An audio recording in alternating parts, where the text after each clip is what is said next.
We continue, folks, today with the 20th letter. The Alter Rebbe is speaking about creation. This world is created ex nihilo, something from nothing, as we've explained at great length, not through cause and effect. Cause and effect, we would sense our source in God. But through something from nothing, we don't sense our source. We feel it's nothing. It's not something we can comprehend. We feel our individual separateness from our source. I am. Not that I come from. Of course, we know we come from somewhere, right? We know we have a mother and a father, and there's a God. But that's not, we feel to ourselves to be independent. We're not connected to our source. Well, of course, we're independent of our parents right now. We're eating and drinking on our own. Initially, we didn't. 9 months of gestation in mother's womb. Afterwards, being held by a mother or father to eat. A mother to nurse. But we become independent beings. Even then, there's an independence. But in truth, we are being animated every moment, something from nothing.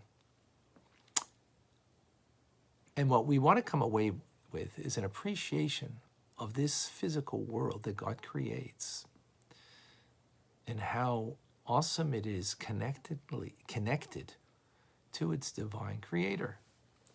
We are going to today to learn some. Anybody know Jewish geography? I have an aunt in St. Louis, or St. Louis. I'm sure you know her. Well, the truth is I don't have an aunt there, to my knowledge. But if I would have, I'm sure you would know her. That's called Jewish geography. We're going to now learn what's called Chassidic geography, trying to navigate the spiritual worlds, the creative process, and it's not so simple. And to be honest, I don't get it myself. I get it and don't get it. So I'm going to do the best I can.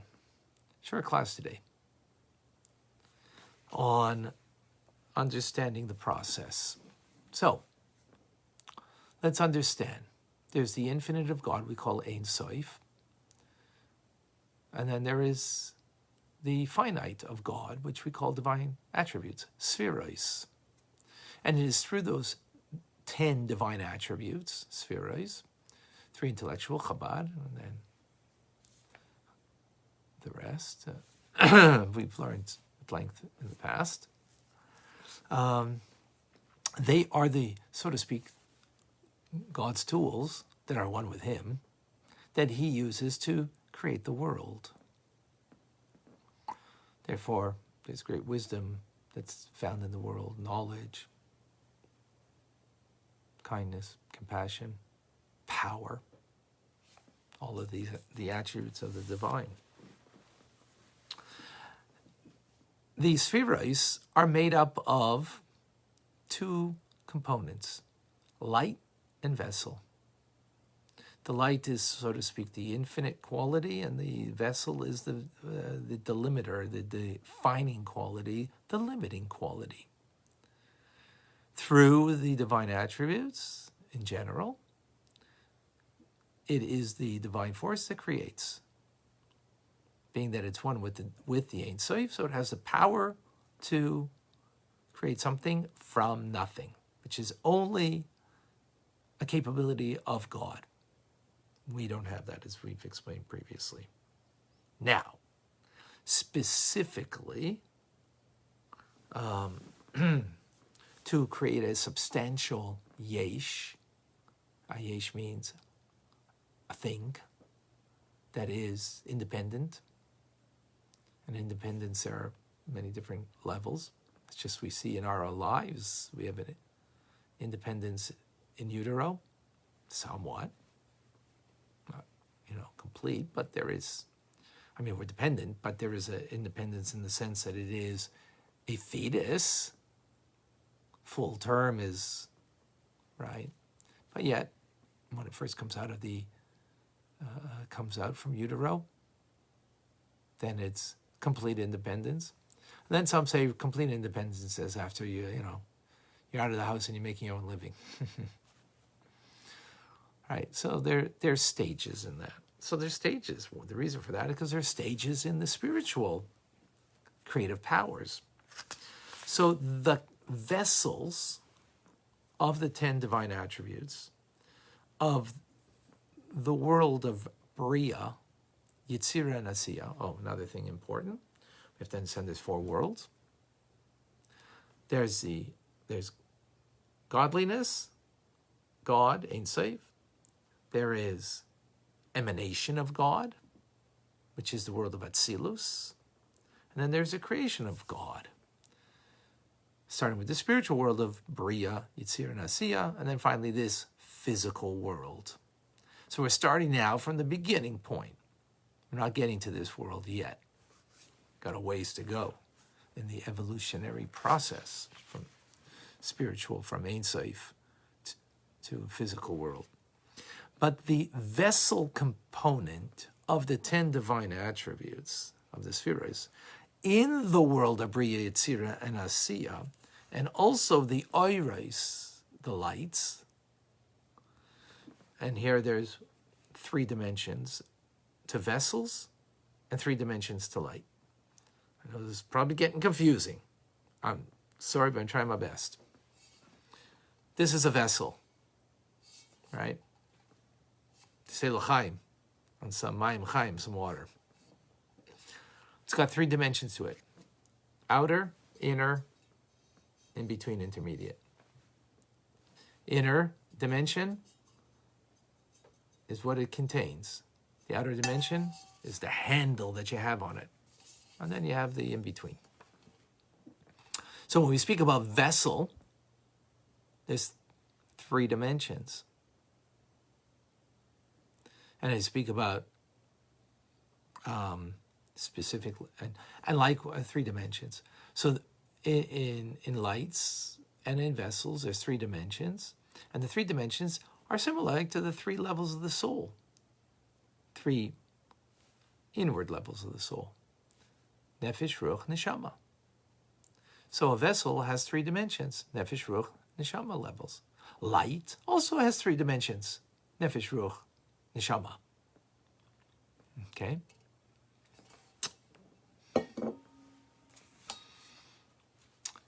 In the world of Atzilus, the light and the vessel of the sefiros, all dimensions, are completely divine because they're bound up and united with God, with the Ein Sof, in a perfect unity. However, that's in the world of God's emanation, Atzilus. As it comes down into the world of Bria, right? So the vessel component of the divine attributes and the light component of Nefesh and Ruach, the 2 lower levels, are what we call a substantial creation, a yesh. To something. It's no longer a perfect unity with the divine. Only the neshama level of the light of the sefira is still perfectly bound up with the divine source. Getting confusing, maybe, I hope not, right? Now, the source,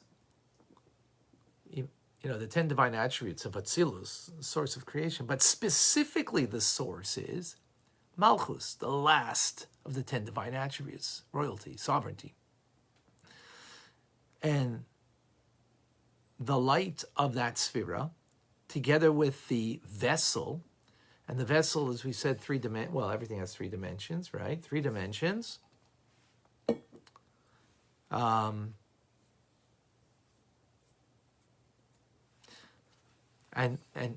since every sefira contains the other divine attributes with it, so it's 3 dimensions of this, of Malchus in the world of Atzilus is 3 times 10 equals 30. That's what they call 30 vessels. Chassidic geography. Hold on to your caps. We're going for a ride. And I'm trying to make it as... So, the root source of the power of the divine in the worlds of Bria, Yetzirah, and Siyah is Malchus of Atzilus, specifically the 30 vessels. And specifically, of the 30 vessels, it's the outward aspect.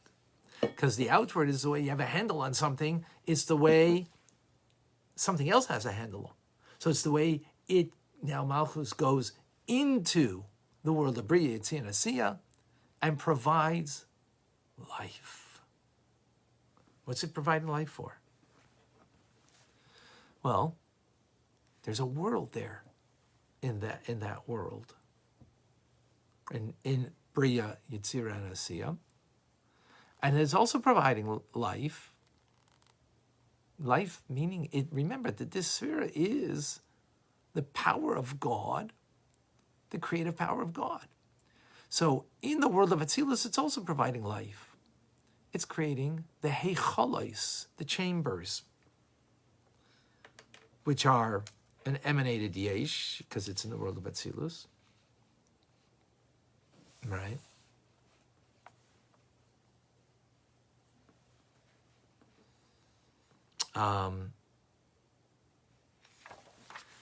And also the bodies of angels, as opposed to the soul,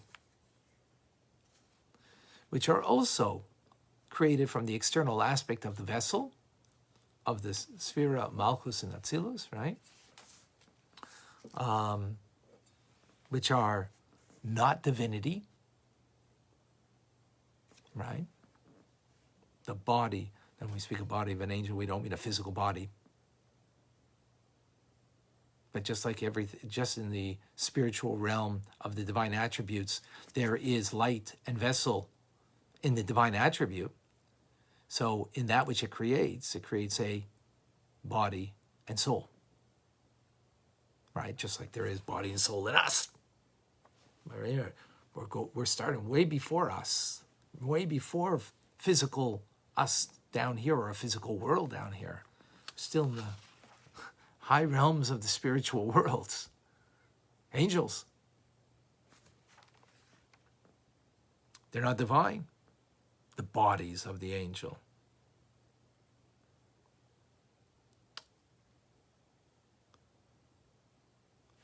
Being that they're created yesh mi'ayin, something from nothing. Again, from what? The divine attributes in general of Atzilus, specifically Malchus, and specifically in Malchus, the vessel of Malchus, and in the vessel of Malchus, the external aspect of the vessel of Malchus that contains within it, vested in it, is an encompassing light of God that does not permeate the created beings that it creates. Because if it were to, then it would be totally nullified.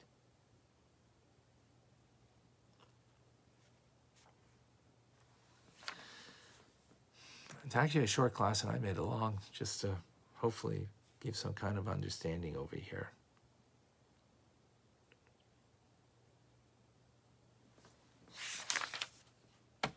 That's it.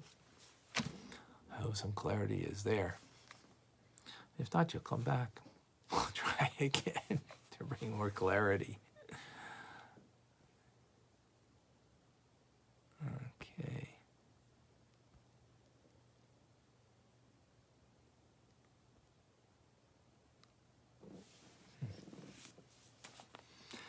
All right, folks. Sharing is caring. Yeah, this is a real, heavy-duty one to share. But we're getting a little understanding. There's lights, there's vessels that come together. Don't think of them as separate. They're different components, just like, you're a whole being. I mean, it's not a very good metaphor because there is separation here. Then we're not a complete whole oneness. But but we have different components to us. So likewise, the divine attributes, two basic components, lights and vessels. In vessel and in lights, 3 dimensions, nefesh, ruach, and neshama. In those 3 dimensions, there are external, internal, and in between. Each one serves its function. Everything comes from the divine. And where it's sourced in the divine, that will give us an understanding of what kind of creation it's making. Right now, all we explained was how Malchus Vatzilos, the vessel component, the external vessel component, is the source of creating the things in Atzilus, in the world of emanation, and then coming down into the world of Bria, Yitzir, and Asiya, through the light of the sefiros, of the neshama light being divine, that then becomes the creative power in those worlds to create angels, souls, heichalos, spiritual structures, celestial chambers, better said, celestial chambers, and so on and so forth, until we'll finally get into our world that we know and love. In the meantime, we're going to try to get to know the higher worlds. I'm Rabbi Ronnie Fine, coming to you from Chabad Zurich and Kadesh in Montreal, Canada. It's a privilege and a pleasure to share with you the Tanya. Have a wonderful day.